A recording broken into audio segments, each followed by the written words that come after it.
everybody, welcome back to my channel. It has been a minute since you and I have just like chatted, you know? If this is your first time here, welcome in. My name is Alana. I make restaurant sketch comedy, which is specific, but people seem to like it, which is why you're here, most likely. Sometimes I do other things other than that, which is why I'm here today on my couch. Not often, but sometimes.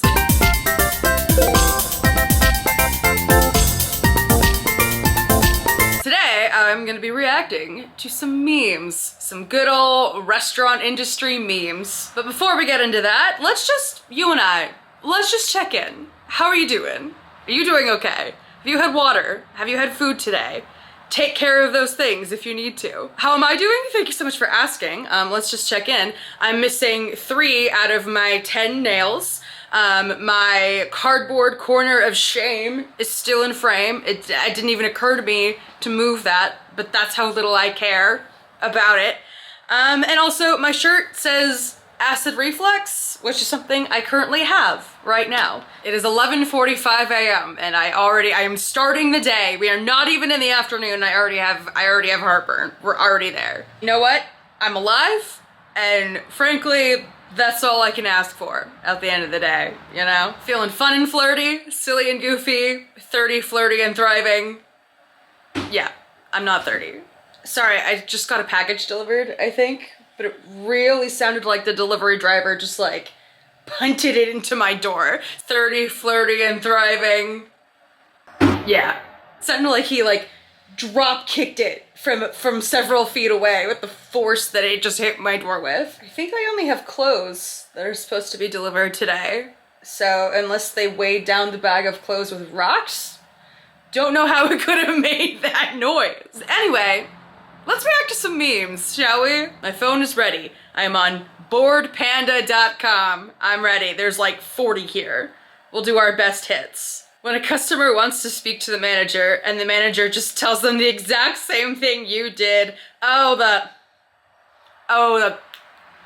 I'm pretty sure I've made that exact face while standing like right here off of my manager's shoulder while they repeat exactly the words I've said verbatim. Okay, this might be a trade secret, but I've been in a situation where you have a guest and they ask to speak to the manager because they want like a discount or something, and I've been like, we don't do that. And they say, I don't care, can you speak to a manager? And then I go back to the manager's office and I recount what happened, and they say, oh, you know, we don't give that discount, right? And I've said, yes, that's exactly what he said. And I've had a manager before be like, tell me verbatim the words that you said so I can go out there and tell them exactly the same sequence of words that you said, just to let it really sink in. And that is satisfying. There's truly no better satisfaction in this job than being able to hear your manager parrot back exactly word for word what you said while you are standing right here going at the guest there. Ah, it's amazing. Also, these horses are cute. What are the odds that they were both doing them at the same time, you know? Nature is healing. When they ask you to show the new employee around, this is where I come to cry. Cool! This one hits. Oh, this one hits. I've done this. I've been on this tour and I've given this tour. You also know it's bad when there's more than one place you show them to cry. The walk-in is always a classic, but my particular place to cry is actually like outside, around the corner, sort of behind the dumpster. That's where I cry. And someone introduced that space to me as the place where they also cry, or where they go to vape, which you didn't hear from me. Don't do that, kids. I will also never not laugh at a meme where Milhouse from The Simpsons makes an appearance. There's no one more memeable in my experience than Milhouse. I also regularly quote Milhouse a lot. Something I often say, and actually like my daily vernacular, is everything's coming up Milhouse. Same with, so this is what it sounds like when doves cry. Anyway, relatable, not just for a serving job, but for any job at all. Everyone needs a good like office cave to cry in. It's healthy. Frankly. It's that or in front of everybody in your cubicle or at your table, which is fine for some people. So, you know, live your truth. When the customer's randomly having a rant you can do nothing about and you just stand there listening like, First of all, extraordinarily cute dog on this one as well. As a restaurant like server and host, most importantly, I get this one a lot around the holidays when people are calling to make a reservation on, say, Christmas Eve, and you've been booked for 3 weeks because everybody else planned better than this person, and they give you the, well, my family is coming in all the way from out of town, and we were gonna take them here, and we've been hyping you guys up, and I guess we aren't gonna be able to do that, and you're just sitting there with like eyes glazed because you're booked. What are you gonna do? You know, there's nothing you can do. So you just let them play out, right? You just let them lose steam, and at the end you say, I'm so sorry, is there anything else I can do for you today? And hope that they are too tired to continue. Something I've done in real life, which I don't really condone unless you have the balls to do it, is I've had customers just rant at me on the phone, and I've just set the phone down and done other things until it sounds like they're sort of like reaching a conclusion. And you just say, I'm so sorry about that. Is there anything else I can do for you? And you hope that that's it. But yeah, after you've worked in the industry enough and you know that anybody that's going on these long rants, they're pretty much always about the same like 3 or 4 things, and you don't really need the details, so you can just sort of like, you just tune out, and then you get to perfect your, yeah, no, yeah, I understand, yes, I hear you sort of face, and you just continuously nod. They're not even, they would rant even if you weren't standing there anyway, you know, if they're mad enough. But yeah, been there, relatable, solid dog, solid meme. I could die and my job would get a Ouija board and ask if I got someone to cover my shift. No, this one hurts. This one hurts because it's true.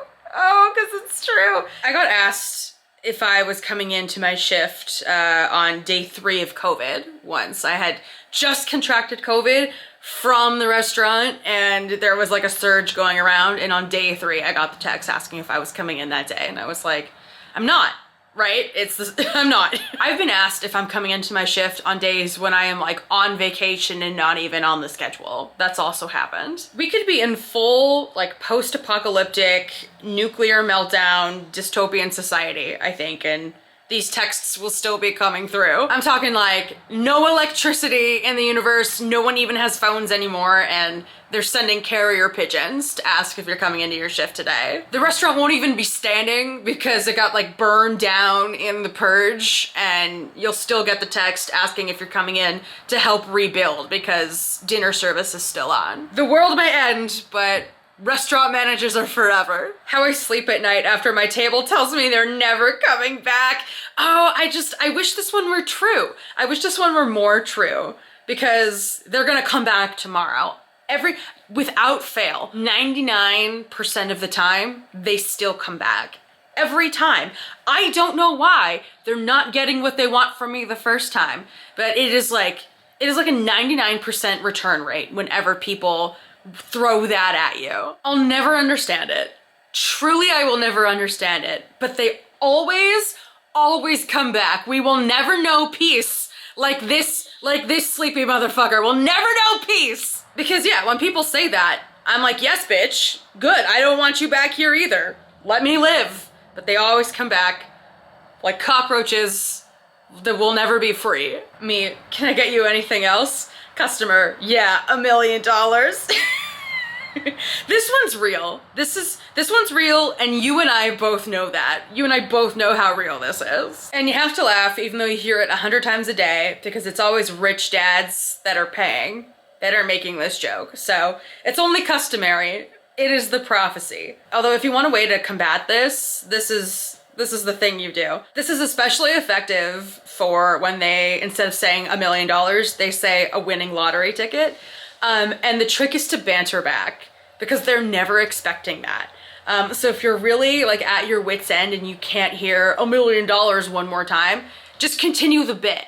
Keep the bit going. If people say they want a winning lottery ticket, I say, oh man, trust me, if I had a winning lottery ticket, I wouldn't be here. And then it often devolves into like a poorly constructed bit about like, if you win the lottery, let me know. We'll go in on like an island together. The key is to take the bit too far, and then they won't be able to keep up. And they're usually used to being the funniest person in the room. They're not used to like banter. So then they'll never make the joke to you again, and I know this from experience. The key is to take their joke and make it not fun anymore. You take it too far so that they can't follow along, or the bit descends into just like nonsensical chaos. And if you're like me, where every table you have is suddenly the new audience for your like non-existent tight 5 stand-up set, it's very easy to do this. Do any of you who wait tables, do you guys like workshop jokes at tables with like every single new person? Do you? Because I absolutely do. I have a few jokes that I'll use for different like groups of people, and I will totally like sorry, I just kicked my camera. I will totally run those jokes into the ground until they're not funny anymore, or until I like craft them in a way where they hit every time. I've had multiple tables tell me at the end of the night that they think that I should go into stand-up comedy because I'm just so like naturally like whip smart and funny. And what they don't know is that I have rehearsed that same sequence of jokes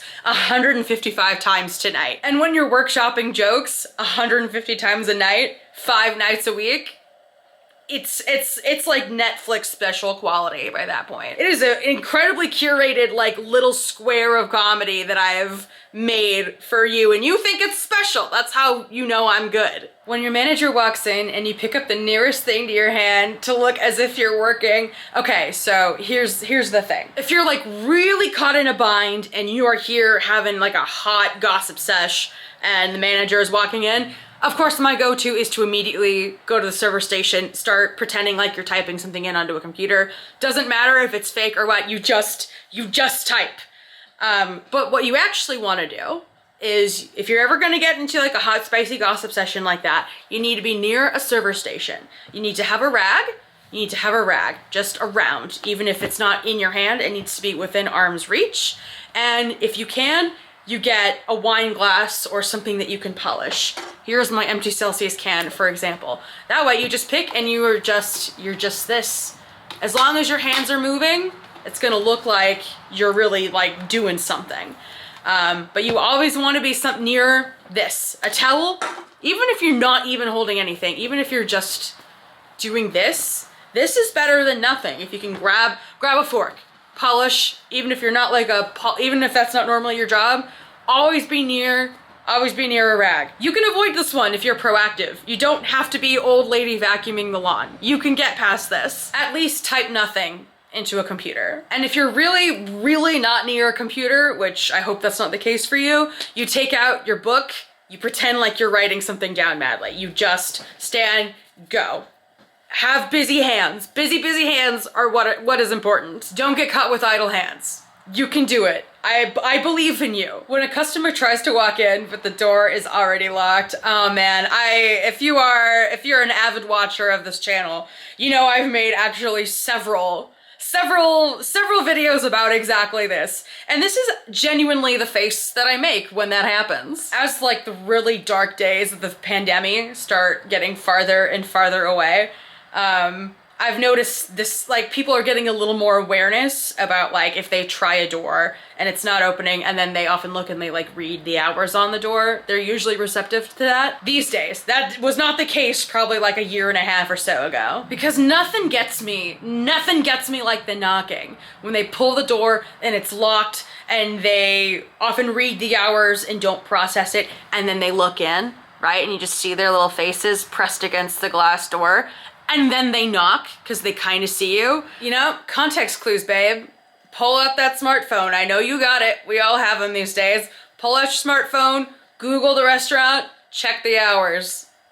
I don't know what to tell you. Yes, I know what we could do is open the door from the inside and stick our heads out and say, sorry, we're closed. But you know what? That's like not actually our prerogative. We don't actually have to do that if we don't want to. It's nice to do. It might be slightly more polite to do, but like, we're not actually obligated to do that if we're no longer in operating hours. Sorry, it's harsh, but it's true. I tend to be the person that does stick my head out and let them know, or like answer the phone if someone calls to see if we're still open.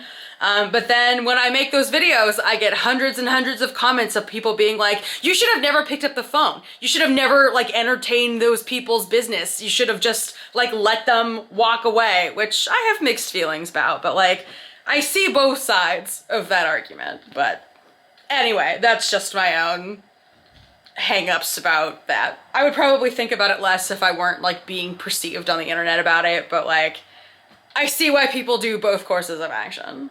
What I say in front of customers versus what I say in the kitchen. Oh my God, this one, unbelievably real. I can't express to you how real this one is that I specifically do. The one example I have of this personally, off the top of my head, is anytime someone sends back a steak, where it happens time and time again, where someone orders a steak medium rare and it comes out medium rare and they say that it's raw and it needs to be cooked more. And of course, to their face, I say, oh, of course, absolutely. I'm so sorry that happened. I will go take that and we will get it cooked for you a little more. And then I take it and I go back to the kitchen and I hand it to the chef who's working grill. And I say, I'm so sorry. I fucking know she asked for it medium rare and she says that it's raw. This looks like a perfectly good fucking medium rare steak to me. But if you don't mind, just popping it on the grill a little more so it's like medium, maybe almost medium well. She's being a fucking idiot. I know. But if you just do this, then I'll be out of your hair. Like that's the vibe a lot. It's also important sometimes to know when to lie to your cooks, with lack of a better way to say it. Sometimes the cooks will cook something incorrectly, and that's okay. Everybody fucks up. I especially fuck up every single day. But sometimes it is best to tell the cooks that it wasn't actually something that they did. It was like something that stupid fucking customer came up with. Can you believe the audacity of that fucking lady? You know, sometimes it just keeps things smooth to lie. It's okay to lie sometimes. Not all the time. Sometimes people need to know when they fuck up.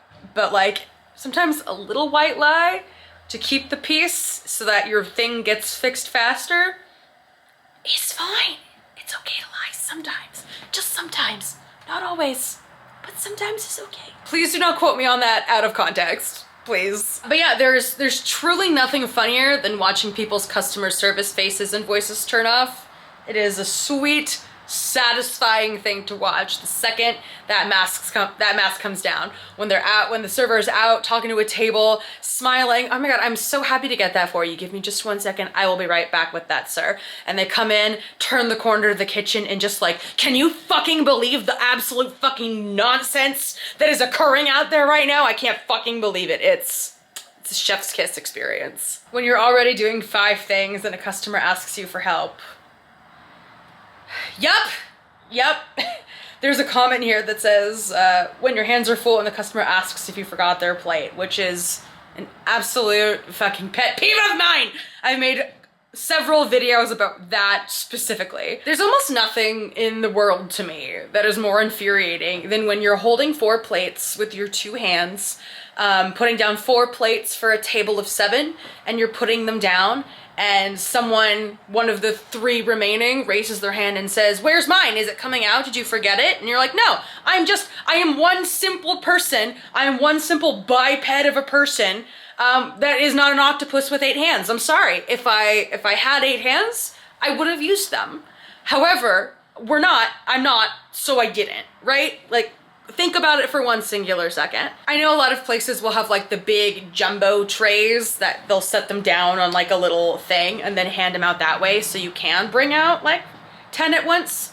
But my boss thinks that those are tacky, which like is a personal preference of theirs. So we don't do that. We use human hands. That's why we have food runners, so that theoretically if it's a huge table, multiple people can take multiple trips. But you know, not everyone is so lucky. Sometimes people are busy, sometimes it's just you running out 10 plates with your 2 hands, and you do what you do, and you ask those people to just wait 1 singular goddamn second because it's fucking coming. Give me just a second. I'll be right back. I'm not going anywhere. You can watch me go into the kitchen 10 feet that way and I'll be right back with your dish. Give me a second with my 2 hands. I'm sorry evolution has not given us more at this point, but what can you do? But yeah, in terms of specifically this meme, when customers are coming up asking you for help, it is almost undoubtedly, you're either on the phone, you're in the middle of a phone conversation and they tap you on the shoulder and then they ask your question, but you didn't listen because you were on the phone. Or you're carrying a tray full of 12 martini glasses filled to the brim. You're carrying a tray of champagne flutes. You're always holding something so precarious or you're holding the hottest plate in existence, right? You're holding 4 plates that are scalding your hands, 3rd-degree burns, and they want to stop and ask you, like, and it's not just like a, hey, where's the bathroom? It's a, I have a question. So in 2 weeks, my family is coming in and they want to make sure that they're sitting somewhere near the window, like it's a paragraph of something. It is not like there's no TLDR to it all. It is only like a 5-paragraph like Reddit post of a question. I can't tell you how many times I've seen it happen where you're at the host stand and you're on the phone and someone comes in wanting to be sat, and they say, oh, do we seat ourselves? And you say, give me just 1 second, I'm on the phone, I'll be right with you. And then they go and they seat themselves at the one dirty table or at the one that has like a reserve sign. It is without fail, if people have to wait for a single like minuscule amount of time, they'll go rogue. And I know usually when this happens, it's someone who like, it's their first time in the restaurant and they don't know me.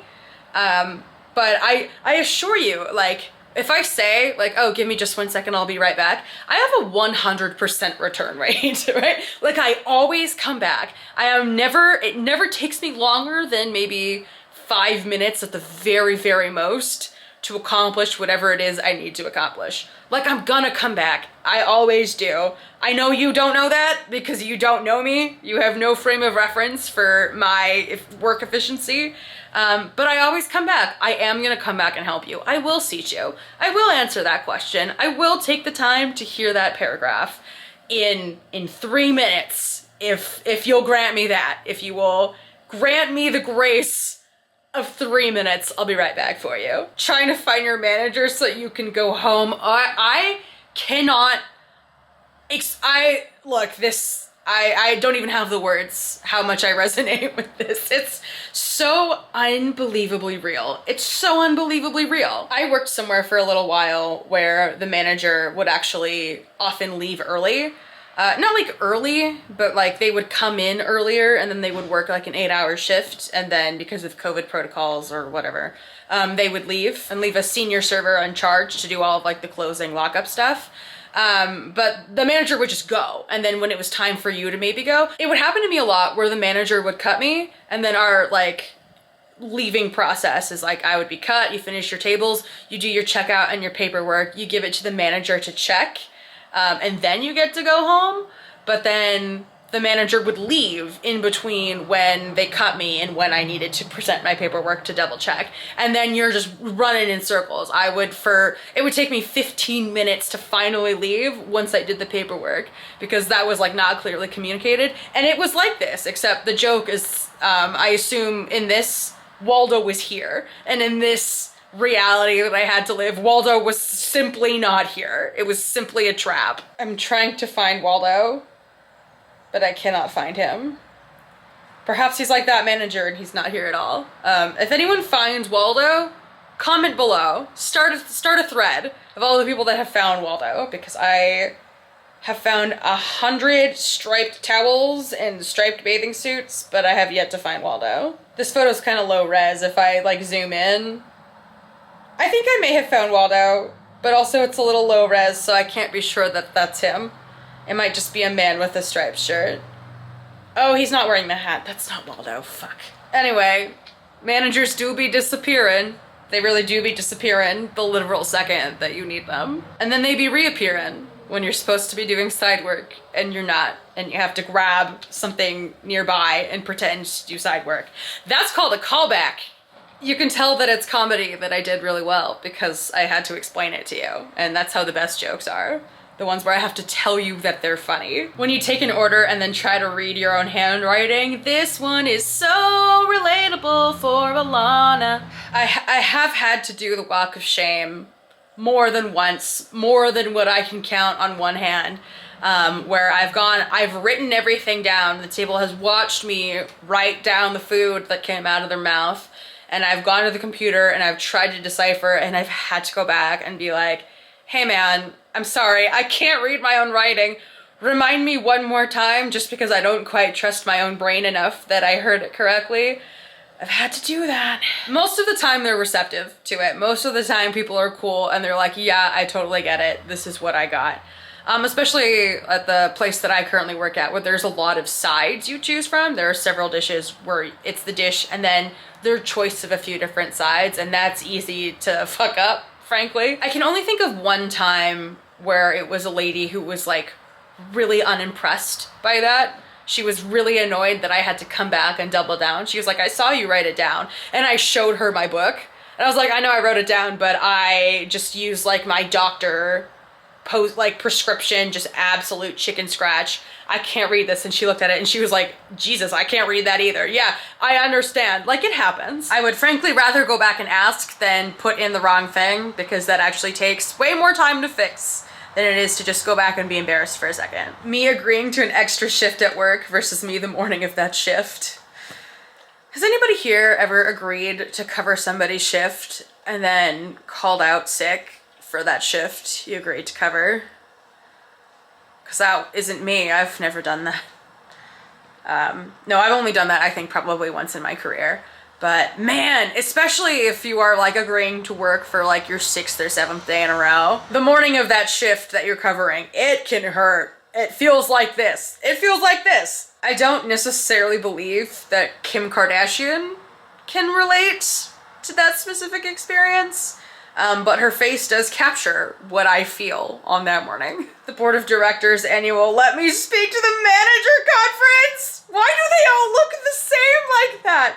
How did they know to wear how did they all know to buy the same sweater? How did they know? The coordination of this is excellent. Like, I'm not a supporter of Karen behavior by any means, but sometimes when it is so like calculated and they clearly put in a lot of work to be as like fucking annoying as they are, sometimes I'm like, I have to almost applaud the effort.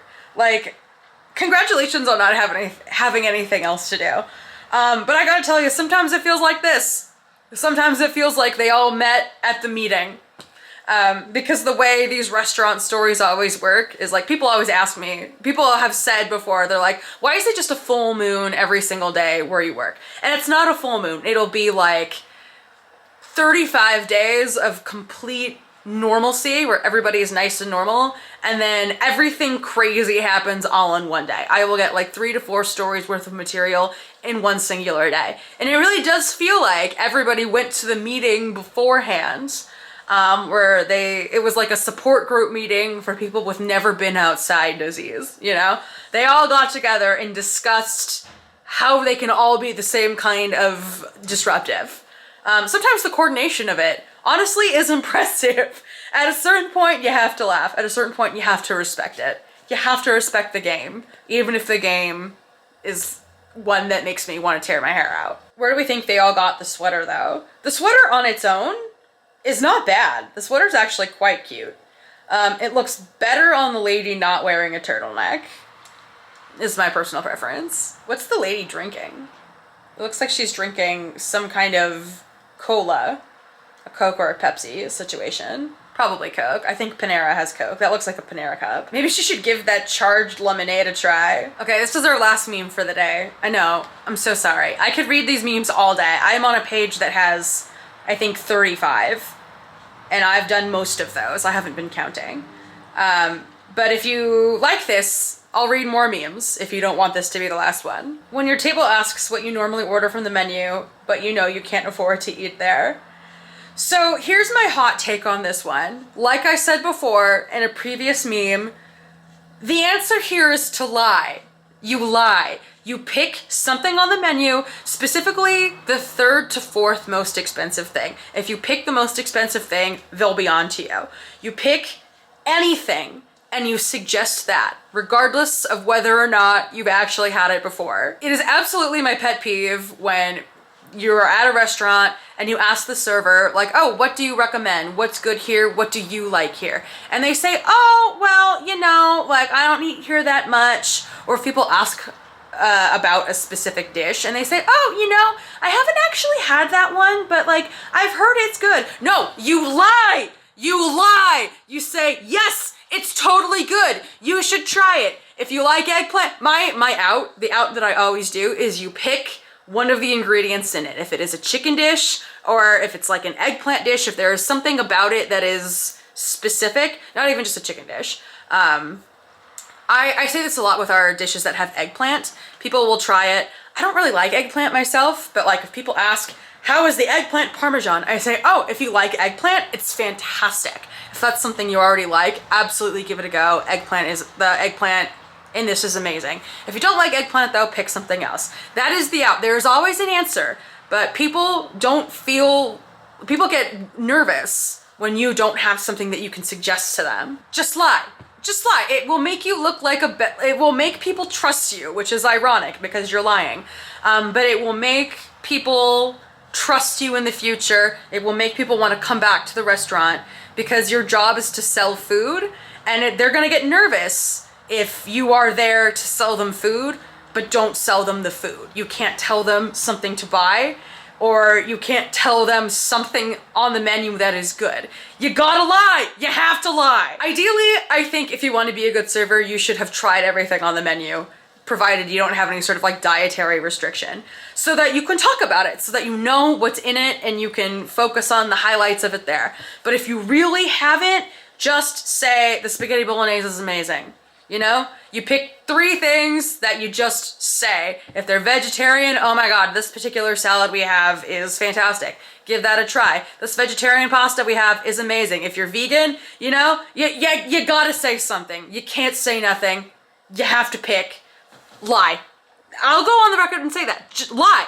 Lie. You promise me that you'll do that. If you're a server and if they ask you about something that you haven't tried, lie. Promise me you'll do that right now. Yeah, see, the comment here says, point to the most expensive item on the menu. Don't point to the most expensive. They will know that you're lying. Most people aren't that stupid. You have to assume that the people you're talking about are like smart, competent people. All right. Those were memes. I have a lot of very funny friends who are very good at making incredibly funny memes very quickly, but I'm not one of those people. I've never been meme funny, and I've never been pun funny. Those are not the types of comedy that I excel at. But I can very much appreciate a well-constructed meme, simply because I can't do it. But they're crowd pleasers, you know? And the specifically service industry ones hit every time. I've never seen a customer service meme that I wasn't like, that's unbelievably fucking true. Well, I had fun doing this. I hope you had fun watching it. If you have a favorite meme, go ahead and comment it below. Tell me all your thoughts. Let me know if you'd like to see me react to more memes. The internet is a very big place. There are only literally probably a billion more that I could react to.